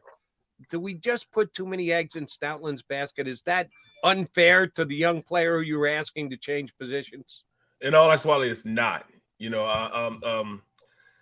It's amazing that when you go to Stoutland University, you never stop getting paid. I mean, you go down the line, Dennis Kelly, Nate Herbig, Isaac Seumalo now, Big V. They leave Stoutland University and make major. I'm so mad at my mom right now. I love my mom. I'm so mad she had me 15 years too early. Because I mean, if I'd have went to Stoutland University, I'd still be getting paid now. I mean, you look at the contract these guys are getting. Nate Herbig got 2 years, $8 million. Yeah. You know what I mean? And Seumalo, he earned the money he got from the Steelers. Both of those guys will probably be starting for the Steelers this year. Yeah. Even Matt Pryor. Matt Pryor goes and is competing for the right tackle position with the 49ers. Yep. I mean, he just, and LaRaven Clark just left and went to the. He's in the Steelers too. Yeah, LaRaven. he just signed with them too. Yeah. So it's crazy how much this man has really put his mark on being one of the best position coaches ever in the NFL, bar none. Now, is it going to be a seamless transition, for this Eagles offensive line? Now, I mean, they'll still be the best offensive line of football with Cam Jurgens going to right guard. He has the build as far as his arms, long arms, but he hasn't played it before. He's a former tight end, so 6'3", 300 pounds. He's kind of light for a guard. Usually you want guys that are a little thicker, but it's kind of same as Sayamalu.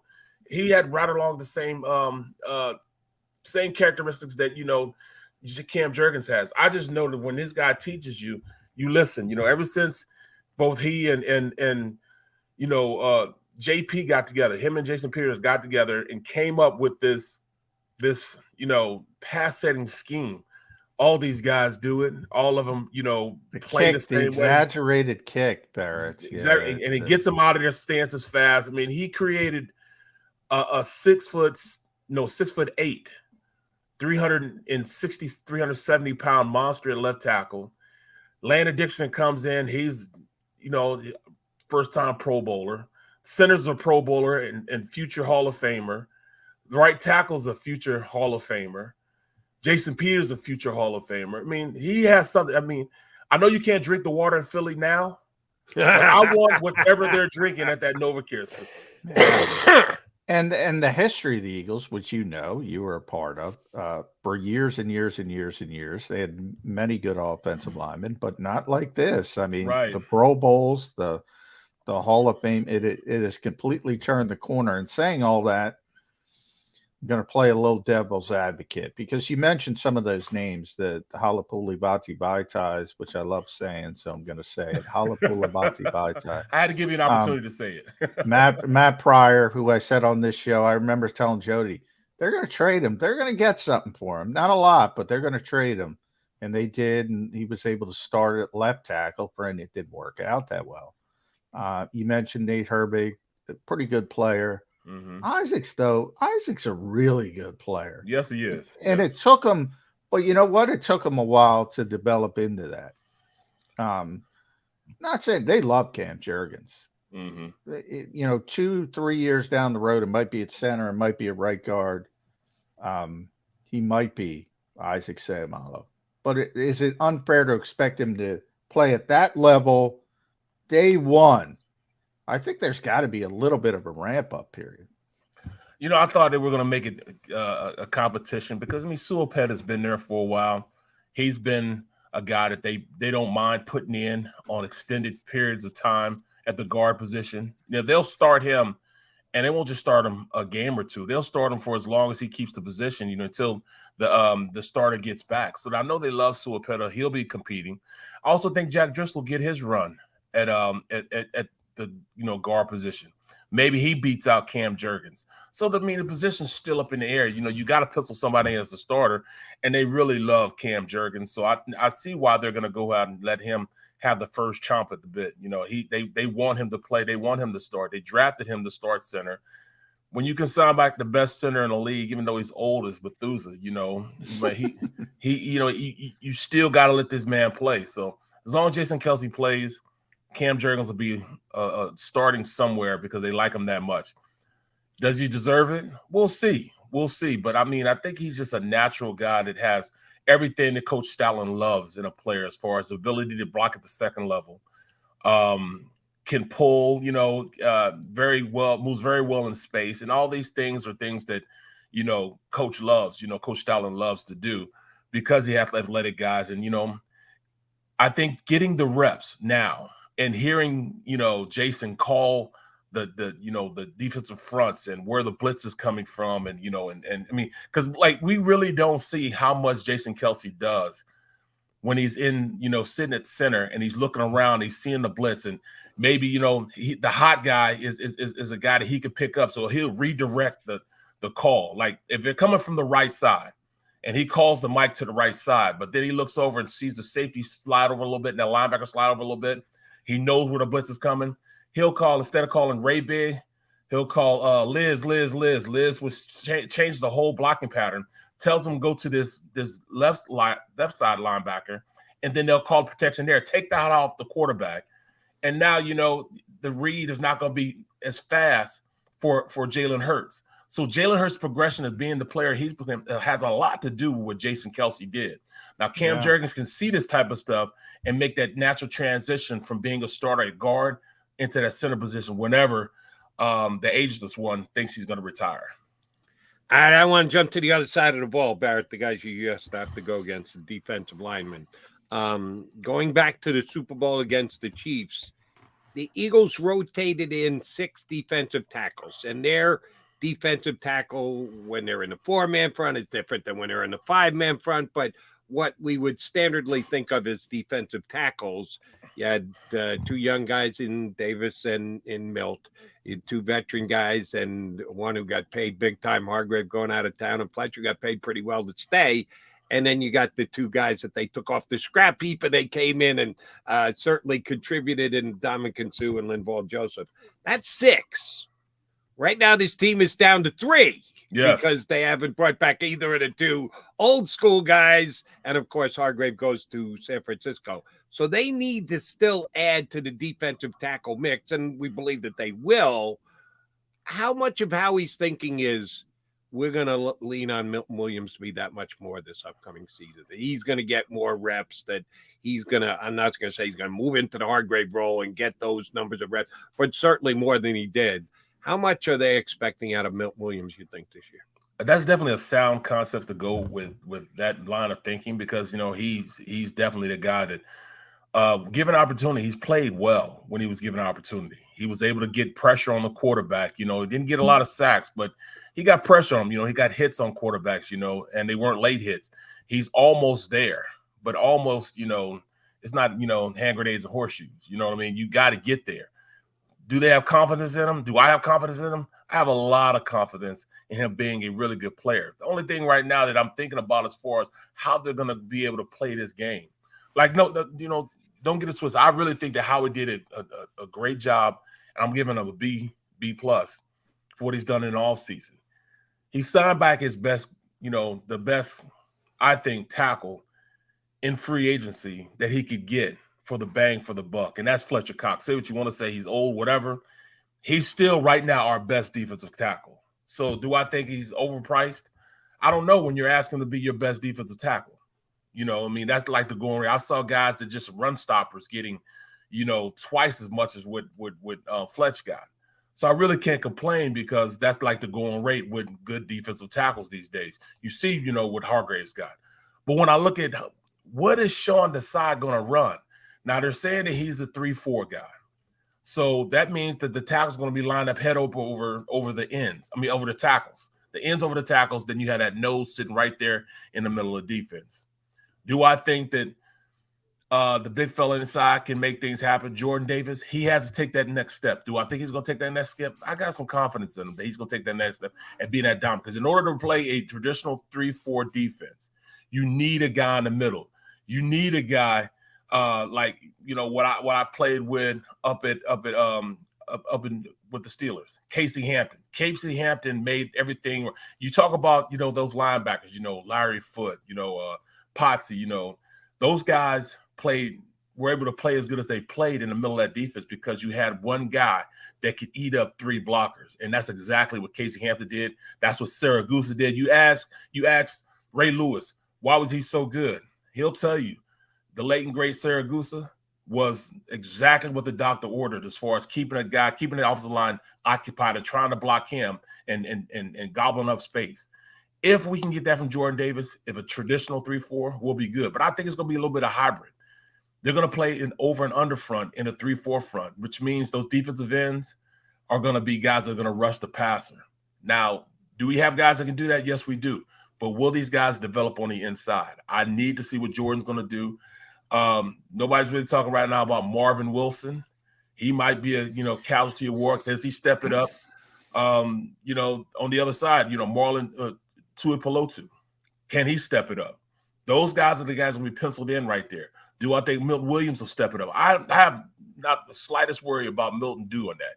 I think he will play very, very good. But those other guys got to step it up a little more than Milton does. I think Howie let the cat out of the bag. They're not changing defense. It's a big Fangio scheme, Barrett. Go ahead. They're playing the same defense, 50, 40. They need the nose tackle. You're going to have your 4-eye guys. You're going to have your edge rushers. Hassan Reddick, they're not changing. Look at these season Hassan Reddick had. So I think you're right with the fact that essentially Milton has got to be penciled in for Javon Hargrave. Now, Fletcher's going to be part of that as well.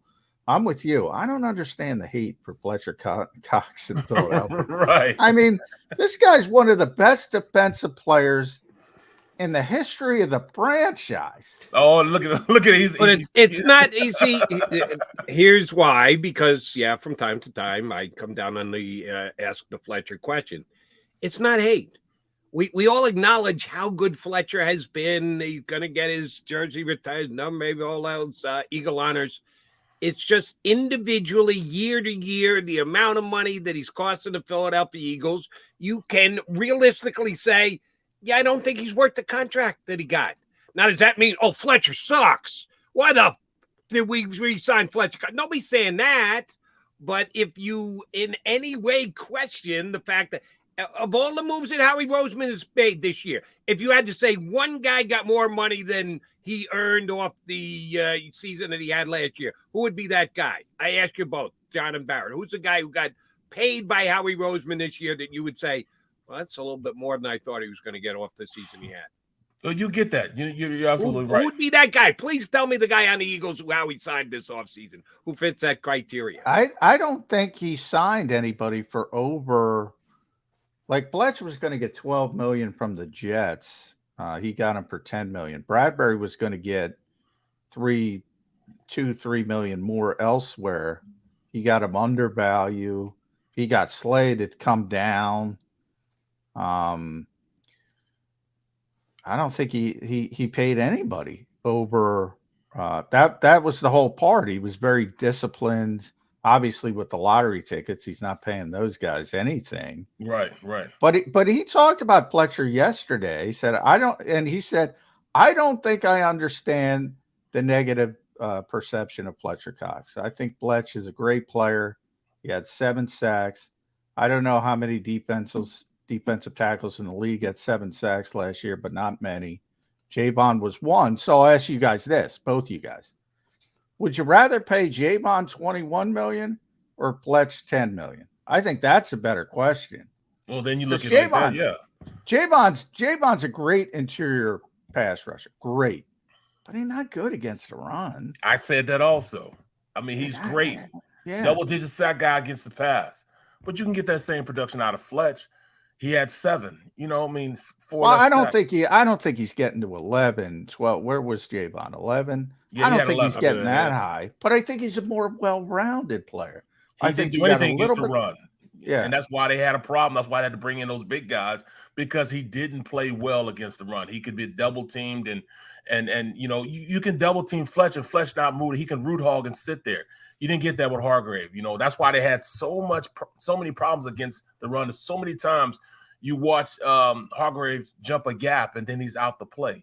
You've got to be able to root hog and sit there, and especially with the, I'm not safeties. They're the same size as our safeties. You know what I'm saying? The linebackers we have this year. Kobe Dean. They are safety. Yeah, they might as well be safety. Yeah, he's not 230. He got him listed at 230. 5'11", he's about 5'11". He'd probably be a good 220, maybe 217. And then the other guy, Morrow, at this point, even smaller. He's just taller, 6 foot, 215. By the way, that was my guess, Barrett. That was my exact guess, 217. That was my exact guess, 217. So how do you stop? You talk about stopping the run. I mean, those are 2 small guys. Now I understand the Kobe Dean. He's smaller. He's compact. He's a little thicker than Morrow is. But Morrow has the experience of playing in the league. And, I really think Nakobe Dean is going to step right in and be an impact player. He's going to be a good linebacker, not great just yet, but a good linebacker. But, what do you do? And everybody's talking about, CJ GJ. And they go out, they sign Edmonds. They got a better player in Edmonds than you had in CJGJ. No. Yes, absolutely. Yes. At You, the position. you really at the believe safety, that? I wholeheartedly believe that because you're going to get consistent safety. And, because go back and look at the interceptions that CJGJ, we got all enamored on his ability to go out and play and get those interceptions. Look who he got him against, backup quarterbacks. You know what I'm saying? He's still learning to be a safety. You're going to see a drastic difference in what you saw in this system than you saw. I'll say this, Barrett, that because I agree, he's a more consistent player. Yes. But CJ's a splashier player. We're just the same, a little bit the same we were talking about with Bletch versus Javon, different levels, but he's a much more consistent player. Yeah, he's not a bit for quarters, post safety. They want left and right. They don't want strong and free. I was surprised they signed Terrell Edmonds, but bigger than that, why didn't he get paid? It's not just the Eagles. There's 31 other teams. They got him for $2 million. I'm with you. He was 33rd, whatever it was, in PFF rankings. He started 5 years on what's typically a good defense. Yep. So what are we missing? Why is he not getting paid? I asked Jody that yesterday. I'm like, why isn't this guy at least getting $4 or $5 million a year? Because he's not necessarily yet a safety. He's still. No, I'm not talking about CJ. I'm talking about Terrell. Yeah. They paid Mika Fitzpatrick. They can't pay him and pay Edmonds. Right. Well, I agree like John with just that, said, there's 30 other teams here, Barrett. 30 other ones not too. just the Steelers. The 31 other teams he could negotiate with, and he got less than $2 million from the Eagles. He also has relationships. He also has a great relationship with guys on this team. He actually played in a charity softball tournament this summer that I played in with him, and has had a lot of healthy conversations with him, good conversations with him. Him talking about his future a little bit. He wants to play in a winning organization. Sometimes as a player, you want to go somewhere, and you're going to get a lot of notoriety at what you do when you're winning, as opposed to if you're losing. And we must say that even though, they snuck out and got a winning record this year, the Steelers defense was not the Steelers defense of old. And a lot of time he got overshadowed because he had Mika Fitzpatrick in the secondary with him. You saw the way he played. Break down the film of what he played. And that's what I did. I went back and looked at it. He played well. He's the closest we're going to get to a guy that plays like Malcolm Jenkins that we've had since he left. Did they want that? I mean, they don't want that in that Fangio defense. They want left, right. They want coverage, safeties, and all of a sudden, I agree. He's more like Malcolm. He lines up. He's more like a chess piece. Well, see, that's what I'm saying. I don't think it's going to be a Fangio-esque type of defense. That's not what Howie said yesterday. Well, Howie don't expect the defense to change much. Well, I mean, when you looked at it, they didn't play a lot of two high safeties. They played a lot of cover three for the most part. They spin off. Yeah. The whole design is don't let the quarterback know pre-snap and make him take that extra second post-snap. And then you spin off into corners, cover three, cover eights. I think they're going to play a lot of cover 8 this year. A lot of invert cover 2. That's absolutely insane. That's going to drive people insane. But I think you're going to see a lot of that as well. Barrett, no, you got to run. We appreciate you coming on for a couple of minutes. Will we be seeing the same? Sam, what did we decide, Johnny? You said salmon. Barrett, what did you say? What color is that, Odie? It is a creamsicle orange. Creamsicle. Yeah. I do like the old Tampa Bay Buccaneer uniform. Yes. We will be seeing that on Sports Take this afternoon here on the Yes, JAKIB you will. Media. Yes, you will. Can't wait. And they're gonna talk about it also. D Gun is not gonna let this slide. No, he is not. We expect to get fashion. Good seeing you, Barrett. Haven't seen you. Pleasure, fellas. Yes, yeah. Well, man, you work. I mean, did you get a chance to rest any yet in the Super Bowl? No, man. I keep going. Keep going and going. I make McMullen earn his keep every single day here on Bird 365. Barrett, great stuff. Thanks, brother. We'll get you back on about a month from now. That is Barrett Brooks. You will see him later today in the creamsicle hoodie on Sports Day. You can see him all the time on NBC Sports Philly as well. All right, he's McMullen. I'm McDonald. That makes us Mac a Mac. We still got 15 minutes to roll. Barrett had to run the doctor's appointment, so we appreciate him coming in for the 20 that he gave us. We've got 15 more to give you here on Birds 365. Stay right here. Go to get your game on. Go for the beers. Go for the cheers. Go for the hit and the hits. Go for the stakes and the stakes. Go to get your parlay on. Go to get your party on. Go for the scene. Go for the screens. Go for the gallery. Go for the win. Go to Ocean. Visit theoceanac.com to plan your visit. I get scared sometimes. Of a lot of things. Joining in. Decisions. The dark. The dark. But I once heard someone say, But as I always say, it's okay to be afraid. as long as you face the fear. And keep moving forward. Wherever you are in life, count on the name trusted in insurance for over 80 years. Independence Blue Cross. Is the best vacation one that you find, or one you get lost in? One that takes you to new heights, or reminds you to go with the flow? To get your feet wet and your wheels spinning? One that lets you find your own rhythm, or get carried away? Find the best of yourself. Get lost in the woods.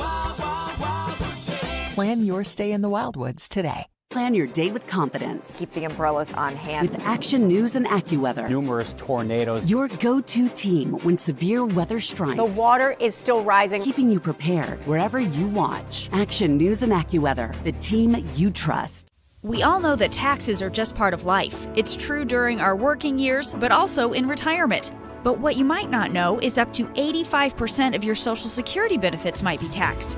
Our team at Thrive Financial has helped retire thousands of people across the Delaware Valley by asking questions they never knew they needed to ask, including how their Social Security benefits might be taxed. It's time to be proactive on taxes. Get your Thrive Retirement Tax Playbook today. As a hardworking American, you've never experienced how tough life can be until now.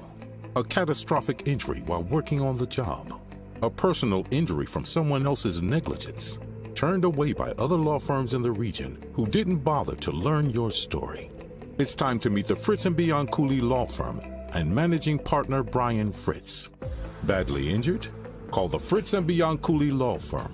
Find out why they say, we got this.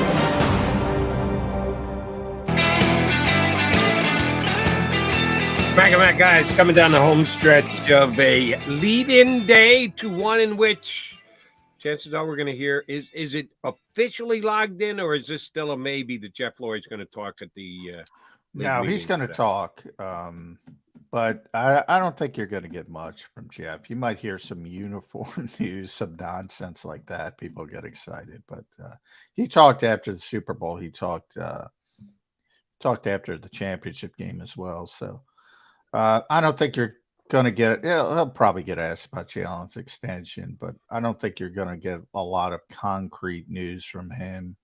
I think it's more maybe some rules stuff, but Nick will be more interesting. And Howie was interesting yesterday. I think they're the bigger headliners this week. See, now if I were out there today, which I'm not, that's your ballywick, not mine. But if I were, one thing that I would ask Jeff Lurie is, I would say, listen, I heard on Birds 365, John McMullen today referenced that when Julian takes over the Eagles, anybody go there? How many years you going to continue doing this, Jeff? It's a legitimate question, but it's a stretch question. You don't think that comes up today, do you? No, he's been asked that in the past. He is, he looks tremendous, but he's past 70. So yeah, he's 70, 71. So, no, he's been asked that in the past, but yeah, he shows no signs of slowing down. And he mentioned when Julian came into the organization that was part of it, a succession plan, but he's got a lot to learn, and you can't learn a lot in a year. So he's not leaving anytime soon. No, but since we just happen to veer into that conversation today because we're talking about the Steinbrenners and how things change when it is passed on from it might happen. That's son. uncertainty. People do not realize how good an owner they have in Jeffrey Lurie. I mean, he is, and I see it all the time with GMs. As much as I give Howie Roseman credit, we brought it up, Jody, with most people get fired. Most people don't get exiled. And when they're exiled, most people don't get, oh, by the way, I'm going to give you a raise and go travel and do what you want and go learn from. That doesn't happen. Other GMs just get fired. And they don't have that leash. And by the way, Howie was asked that question before the Super Bowl. He said he doesn't feel like he has that leash, but he does. He has a leash that other GMs in this league, literally, the 31 other ones, do not have, for good or for bad. And mainly it's for good. And in case you need to know what the numbers are to prove the point that John is making, which I agree with wholeheartedly, I ran these numbers out there earlier in the show. Dead cap money. There are two things to dead cap money. Number one is, it makes it more difficult to put together a team because you just don't have money that you can spend under the cap because you've already pre-spent it and pushed it forward into the future. The other thing that ties to dead cap money, and the Eagles are number one in the NFL. They've got more dead cap money than any other team coming into this year at $46 million. So what's the salary cap? 240 something, or what did it get up to? 225, I think. 225. So take $48 million right off the top. That's gone. That's money Howie Roseman can't spend because he's got dead cap money accrued from previous deals. The other thing you need to know about dead cap money is how you get to that, how you accrue that is you give guys guaranteed money.